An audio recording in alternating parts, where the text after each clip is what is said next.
Bom dia, meus amigos, meus irmãos, que Deus abençoe a sua vida, que Deus enche o seu coração de graça e de paz. Hoje é domingo, um dia bastante frio aqui em Guaporé, mas o sol já está dando a sua graça, né? Já está aquecendo o ambiente aí. Que Deus abençoe a sua vida. E é muito maravilhoso nós meditarmos na palavra do Senhor, meditarmos nas coisas de Deus, sabendo que Deus é maravilhoso, Deus é poderoso e Ele tem um cuidado muito especial com as nossas vidas. Meditamos sobre a vida de Paulo, o cuidado que o apóstolo Paulo tinha com as congregações, igrejas fundadas por ele, por onde ele passava. Ele deixava uma congregação, um povo que adorava e louvava o nome do Senhor. Mas era um homem que tinha um cuidado muito especial com o seu povo. Um cuidado em todos os sentidos e se preocupava muito em colocar pessoas que tinham direção de Deus, tinham chamado para realizar a obra do Senhor e que não faziam a obra do Senhor de qualquer maneira. Então nós vimos aí o apóstolo Paulo escrevendo cartas para muitas igrejas, e algumas ele chamava atenção, outras ele elogiava, né? Dizia, não preciso escrever nada para vocês, porque vocês estão fazendo o papel da igreja, né? As suas obras são conhecidas em muitos lugares, né? Por onde é pregado o evangelho, as suas obras são conhecidas. Então é maravilhoso quando o servo e a serva do Senhor, que busca o Senhor, que faz a obra do Senhor, né? Faça a obra do Senhor sem buscar proveito próprio, né? E eu não vejo aqui o apóstolo Paulo em nenhuma das cartas, né? No caso, indo em todas as igrejas buscando, diz, vocês são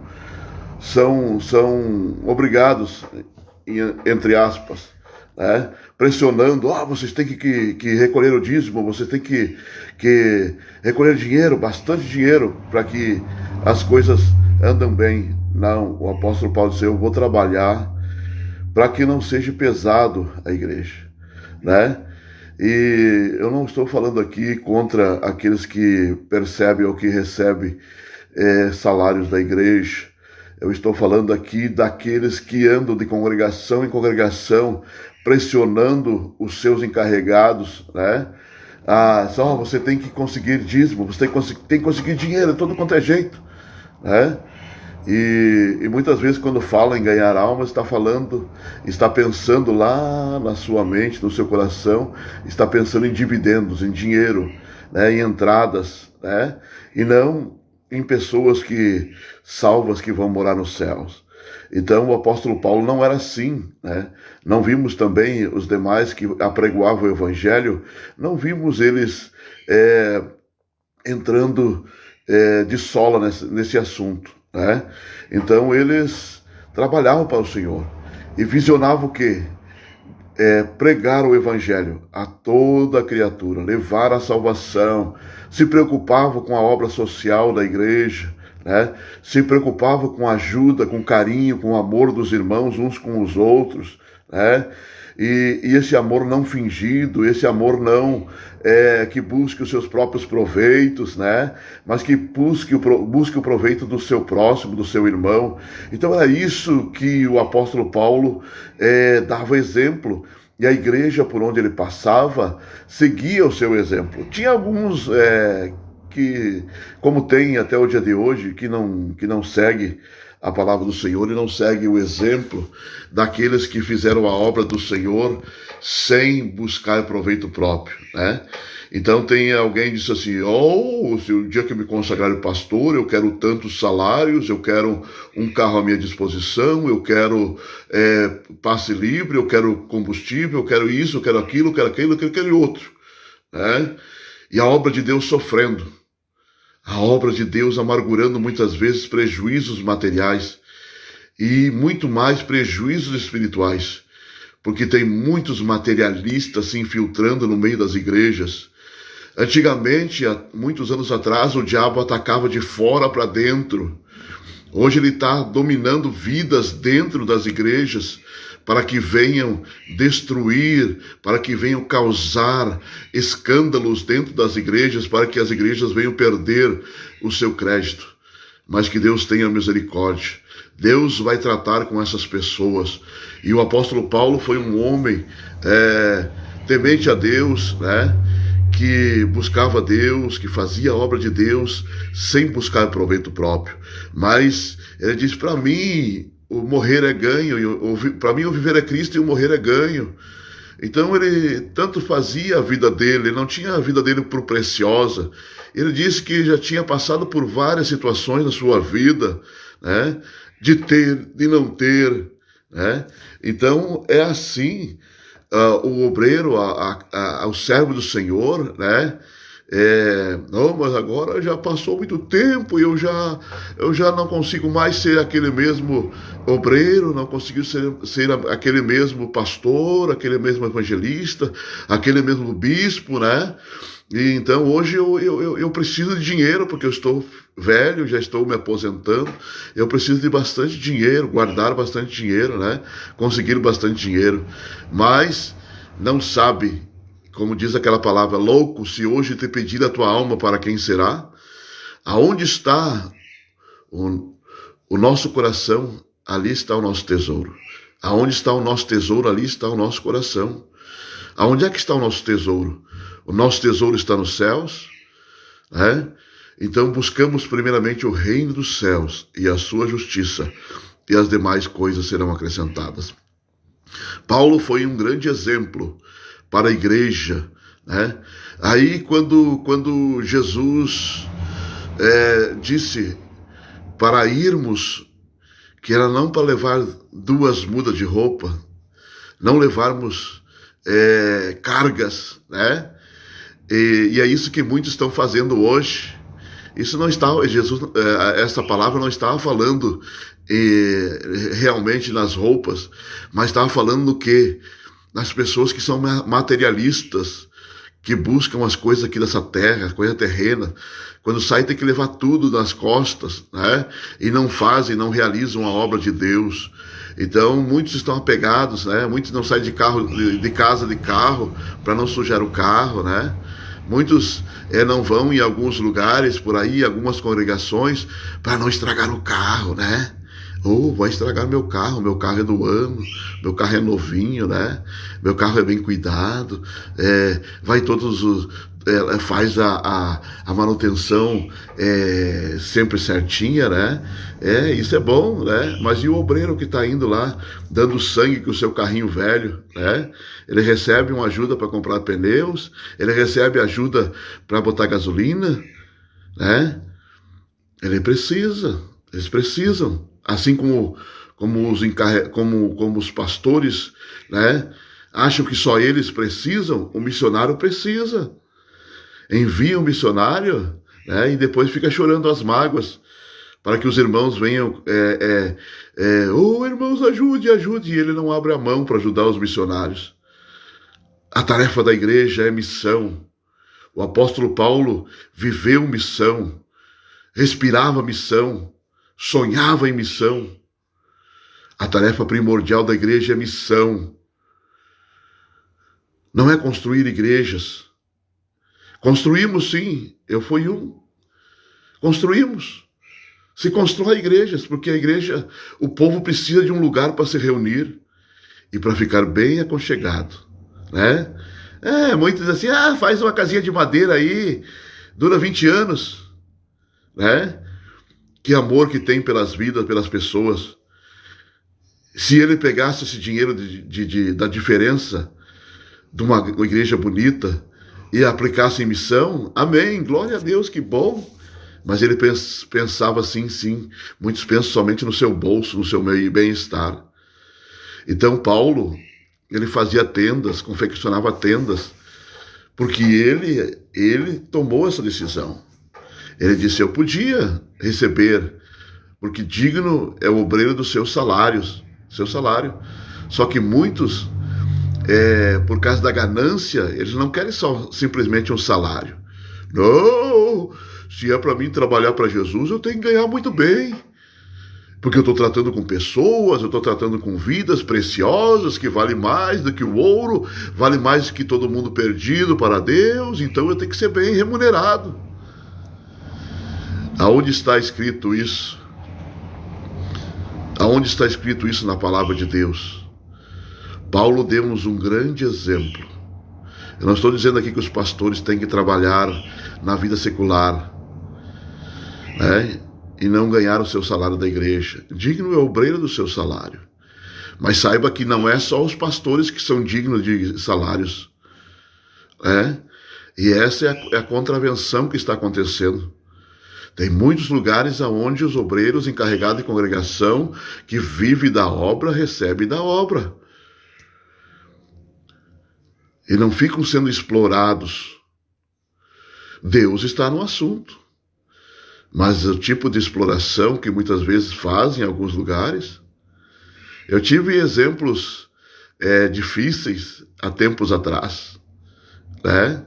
Eu não guardo mágoa, não guardo rancor, não. Eu sei que fazer a obra de Deus não é fácil. A gente encontra muitos gananciosos, muitos pretensiosos, muitos que querem ser dominadores. Quando nós amamos a igreja, quando nós amamos o povo, quando nós amamos a nossa esposa, quando o marido ama a esposa, há uma certa submissão. Mas quando não há amor, quando há só interesses, não há a reciprocidade. Então muitos estão sofrendo por aí, porque não amam mais de coração a igreja. Quando olham para uma ovelha, já olham para ver o tamanho da lã, se ela é capaz de produzir bastante lã, produzir bastante leite, e se ela é bem gordinha para produzir bastante carne. Simplesmente interesse terreno. Mas Deus espera que sigamos o exemplo do apóstolo Paulo, que amava todas as congregações e igrejas, por onde ele fundou, e por onde os seus discípulos fundaram. Ele fazia o possível e o impossível para estar lá, para ajudar, para aconselhar, mandando cartas a seus filhos. Que Deus abençoe a sua vida nesse domingo. Que Deus abençoe o seu coração. Fica aqui essa meditação. Ninguém gosta de falar essas coisas. Ninguém tem coragem. Muitos poucos têm coragem. Porque ficam pensando somente em cargos, em posições. E não fico pensando no melhor para o reino dos céus, né? E aí muitos acham, o Elias vem acusar. Eu não vim acusar, não. Eu vim falar da palavra. Eu vim falar de como nós devemos nos portar. E muitos aí já têm esquecido de como se tem que se portar nas posições aonde ocupam, né? Esquecem. Ignoram. Eu tenho direito. Mas e o reino dos céus? E lá, a entrada lá nos céus? Eu tenho direito. Tem muitos aí. Existem várias linhas de interpretações, mas a Bíblia só dá uma interpretação. Muitos dizem assim, uma vez salvo, sempre salvo. E não interessa como é que eu vivo a minha vida. Isso é a maior mentira do diabo, para que você fique enganado, você fique aprisionado, fazendo tudo aquilo que você fazia lá no mundo, né? E você é salvo. Deus nos predestinou. A predestinação só se torna real quando nós entregamos a nossa vida para Jesus e fizemos a vontade de Deus, obedecemos a sua palavra, não infringimos as leis divinas. A predestinação é essa. Deus predestinou, não nominalmente, mas Deus instituiu, olha, se você fizer assim, você vai entrar no reino dos céus. Agora, se você não fizer, não tem lugar. Então, Deus não deu meia instrução. Ele deu uma instrução cabal. Ele disse, tem que ser assim, assim, assim, assim, assim. E não adianta querer ser assado, assado, assado, que assado não vai entrar no reino dos céus. Então nós temos que nos moldar à palavra de Deus, se nós queremos entrar nos céus. Não adianta jeitinho brasileiro, a Deus ninguém engana. Não adianta querer esconder embaixo do tapete as coisas, que a Deus ninguém engana. A Deus é amor, oh, como é. Mas Deus é justiça, e olha como é justo. Como ele age com justiça. Porque ele diz que o salário do pecado é a morte. É a morte. Então se você vive pecando, errando, fazendo as coisas erradas, achando, Deus é misericordioso. Sim, Deus é misericordioso, mas ele também é justiça. Ele vai trazer a juízo tudo isso. Mas eu vou ser salvo, eu só vou ser julgado depois. Quem disse? Onde é que está isso escrito? Nós precisamos nos moldar à palavra de Deus. Nos moldar à teologia cristocêntrica. Ao verdadeiro evangelho. Não o evangelho meia boca. Não esse evangelho que estão apregoando por aí, que venha como estás, continua como estás, porque você vai, uma vez salvo, sempre será salvo. Deus vai ter misericórdia no último momento de mim. Deus teve misericórdia do ladrão da cruz, e quem sabe, quem garante que você vai ter a mesma sorte, que você vai ter a mesma chance, já que você teve tantas chances e desperdiçou. Já que Deus preparou muitos momentos abençoados para a sua vida e você largou, desprezou, depreciou, ofendeu a Deus. Quando nós desobedecemos a Deus, ofendemos a Deus, entristecemos o Espírito Santo de Deus. Então não adianta vir com conversa fiada, com pensamentos, com dogmas, com ideologias, com linhas de pensamentos. A palavra diz que é um jeito só. Jesus disse assim, eu sou a porta, eu sou o caminho, eu sou a verdade. Verdade. A verdade não é pensamento humano, a verdade é aquilo que a Bíblia diz. Não é a tua interpretação michuruca aí, é o que a Bíblia diz. A Bíblia, ela se explica. A Bíblia, ela é correta. Então eu sou a verdade e a vida, e ninguém vem ao Pai a não ser por mim. Olha, tem que passar por Jesus, é por Jesus que você vai entrar no céu. Se você não aceitar Jesus na sua vida, você não vai entrar no céu. Não vai. Se não obedecer a sua palavra, não vamos entrar no céu. Se nós não obedecermos a sua palavra, não tem céu para nós. Então que Deus venha ter misericórdia de você. Eu não estou falando aqui de uma placa de religião. Uma placa, Assembleia de Deus, Brasil para Cristo, presbiteriana, Deus e Amor, Universal, Batista. Eu não estou falando desse tipo de placa, de igreja. Estou falando do Evangelho de Jesus Cristo. Existe uma igreja só. A igreja que, pela predestinação do Senhor, não nominal, mas de uma maneira geral. Porque Deus instituiu regras. Se você obedecer essa regra, você está predestinado ao céu. Se você desobedecer essa regra, você está predestinado ao inferno. Tá certo? Porque você está dizendo que você não quer o céu se você desobedecer. E você então está caminhando para o inferno. Mas aquele que quer servir a Jesus e obedecer a sua palavra, ele já está predestinado, quer dizer, antes, ele já está andando para os céus. Aleluia! Que bênção é entendermos a palavra do Senhor. Que bênção é servirmos ao Senhor. Temos altos e baixos na nossa vida, mas maior é aquele que nos chamou e, aleluia, tem colocado nas nossas vidas o seu Espírito Santo para nos guiar, nos instruir, nos fazer lembrar da sua palavra, daquilo que nós lemos, daquilo que nós estudamos, daquilo que nós buscamos entender da sua palavra e dos seus mistérios. Que Deus abençoe a sua vida, meu irmão. Que Deus abençoe a sua vida, missionário. Missionário Nelson, né? Que Deus abençoe, que tenha um trabalho maravilhoso na África, junto com a sua esposa, irmã Taeli, e a família, e demais obreiros que estão aí na África, na Ásia, em todos os lugares onde tem um missionário. Que Deus abençoe a sua vida. Porque aquele que leva a preciosa semente gemendo e chorando, voltará sem dúvida trazendo seus molhos. Mas aí daqueles que fazem com que você chore, que você lamente muitas vezes, que você sofra muitas vezes privações. Aí daqueles homens, aleluia, tem a aprovação de Deus, mas também tem muito mau cuidado de muitos que deveriam cuidar desse trabalho, desta obra, desses obreiros.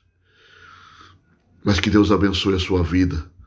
Siga firme, porque o galardão, aqueles que levam a preciosa semente, gemendo e chorando, voltarão sem dúvidas, trazendo consigo seus molhos, e serão recompensados naquele dia.